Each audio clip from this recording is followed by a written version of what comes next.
Doing marketing without a marketing plan is not so different to gambling, as you'd always assume there's a lot of guesswork, which leads to a loss, big losses, because you'll not be sure of what you're doing.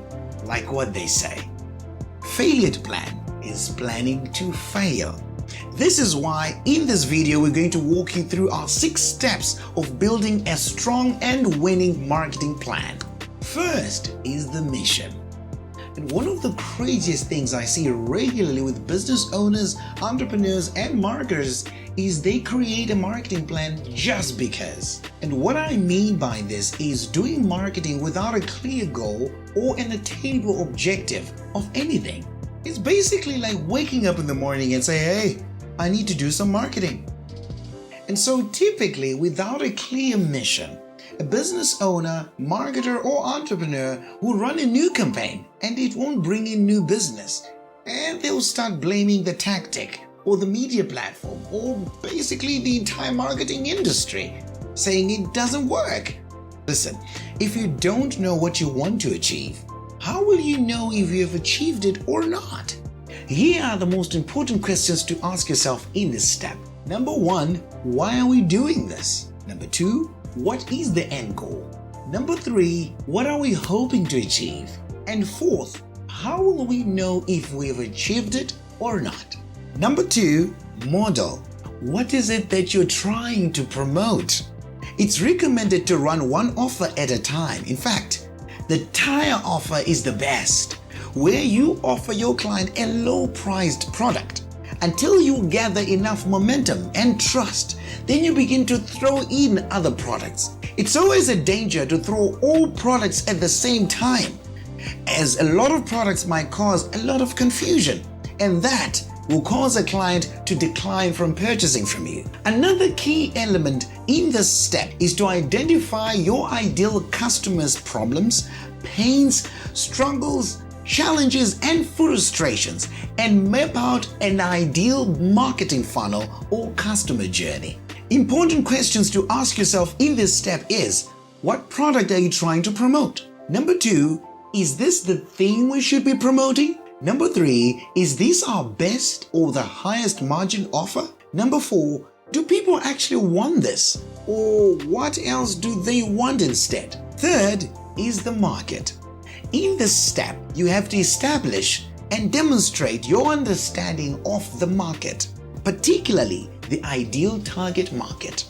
These are the people you most want to serve or who most want to buy from you. To get a better understanding of the target market, pick the 20% of your clients and check their similarities in terms of their demographics, that is their age, gender, occupation, income, their psychographic details, their interests, attitudes, lifestyles, and also beliefs. Also check their geographic details, that's city, province, country, or state. And don't worry if you're a new business. All you have to do is to create a fictional representation of the ideal targeted market. Of course, as time goes on, you will tweak it until you get to the right spot. Here are the most important questions to ask yourself in this step. Number 1, who are your ideal clients? Do you know their basic details, that's age, gender, or where they live?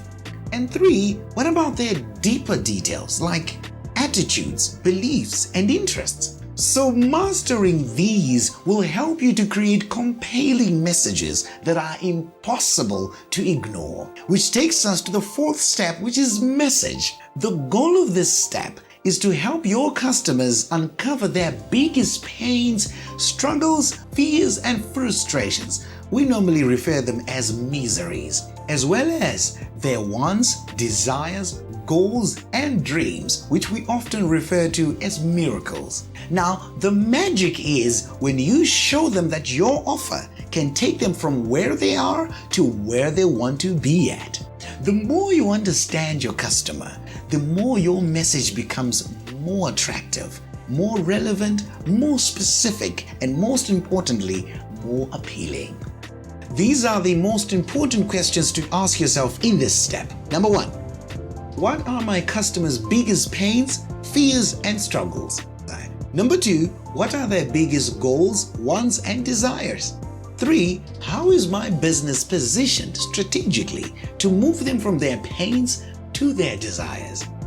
Number 5 is the media. It's a little funny because a lot of people believe that this is now the real marketing, because this is where now all that content gets now to the intended clients. Fundamentally, it is important that we find our target audience and not wait for them to find us. In this stage, we'll be distributing our marketing content and messages to the well-researched digital platforms. This is a little bit easier after finishing the first 4 steps, as you would already know where your target audience is. For instance, you can even Google what age or demographics of your clients use Facebook or IG. Please note that the bulk of your audience is most probably going to be found on Facebook, IG, YouTube, and LinkedIn, as these are the big giants in the social media industry. Lastly, in this 5th step, there's distribution that takes place in 2 ways: paid or organic. The 3rd one is where you use an influencer, so you're still paying, but I'll explain that in a moment. The first one is organic. You're basically distributing your content to people that are already following you. The second one, which is a paid, you're paying money into the search engine and telling it specific goals you're trying to reach. This could be in terms of numbers, to reach to a specific targeted geographics, demographics, or whatever that you have in any case.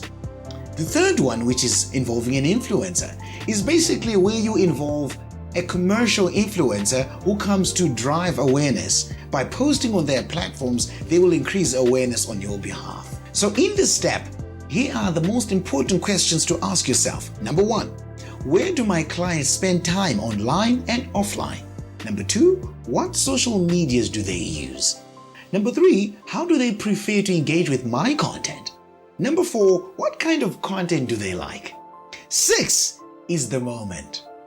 So in any case, when you run marketing, you meet 3 types of clients: those that want to buy now, those that want to buy soon, and those that want to buy later. The ones that want to buy now are called the 5%. Those ones are relatively small, but they already have the credit card in their hands, they will have their wallet, they'll be looking for your product or your services. The second group is the 10%, those that want to buy soon. Typically, they buy from 30 to 90 days. The last group is the 85%. This is a group of clients that will buy much later. They typically take from 4 to 18 months, but don't be dismayed. Just because a client is not buying now doesn't mean they're not going to buy at all. Which is why you need to create a marketing funnel. This is a customer journey designed to naturally push clients until they convert. How do you do this? By consistently adding value to them until they convert. Note that the 5, 10, 85% numbers may vary depending on industry, niche, country, region, product, or service. But in any case, it's important to create a CRM system that's effective for follow-up. Here are the most important questions to ask yourself in this step. Number 1, how can we stay in touch with people who don't buy now? Number 2, what can we offer people to keep them coming back? And number 3, what sort of information would be helpful to somebody who hasn't bought from us yet? And with all this said and done, ladies and gentlemen, this is how we help you build a strong, proven, effective, and winning marketing strategy. Thank you.